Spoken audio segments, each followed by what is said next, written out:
Hey, pastors. Greg Surratt here with Thought for this morning. So, this week, we all experienced a national tragedy in real time when Charlie Kirk, who was a well known political activist, a believer, I know his pastor, he was assassinated. And we saw it, on video. Well, I want to take just a minute to talk about how we respond and how I respond in moments like this.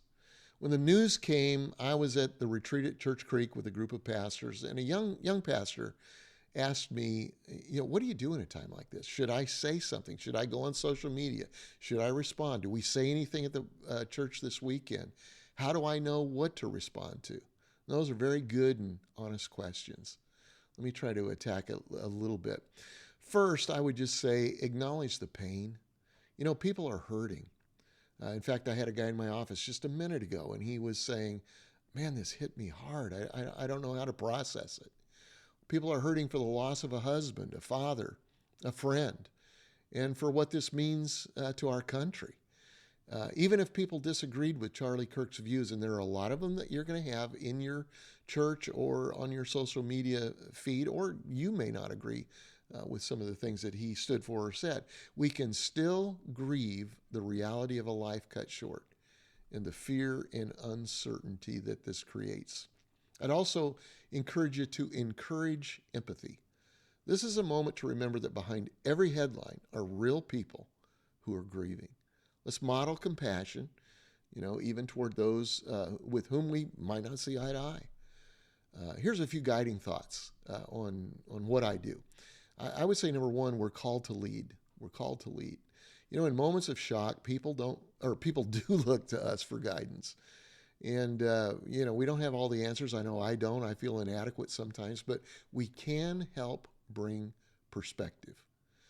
You won't always get it right, and not everybody will agree. I know I posted something this week that I thought was reasonable, and somebody called me a hypocrite because I don't post on every issue, or it didn't line up the way they thought it should. And you know what?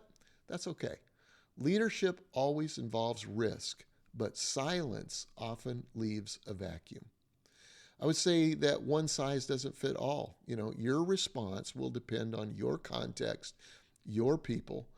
Don't let somebody bully you, into saying something or not saying something. Just lead in a way that fits your community.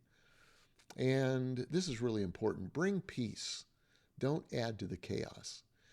Political violence stirs up fear and division, and our words can either fuel that fire or calm it. I believe that my purpose, and I would say it's your purpose too, is to bring the kingdom rule of God into every environment we walk into. And what is the kingdom rule? It's love, joy, peace, patience, kindness, goodness. It's the fruits of the Holy Spirit. And you can inflame something or you can calm it. And I would say, let's choose peace. And then finally, just point people to hope in Jesus. This is an opportunity that you can do that, because at the end of the day, our hope is bigger than politics. Our hope is bigger than even a tragedy like this. And our hope is bigger than any one moment in history. This is a time to be steady, to be compassionate, and to remind people of the one who holds us all together. Make sense? So thanks for joining me today. And, remember this, that God's bigger than all of this, and God's got this. And I want to say I'm in your corner, and I'm cheering you on every step of the journey, especially the hard ones. So you have a great Sunday, and we will see you again next week.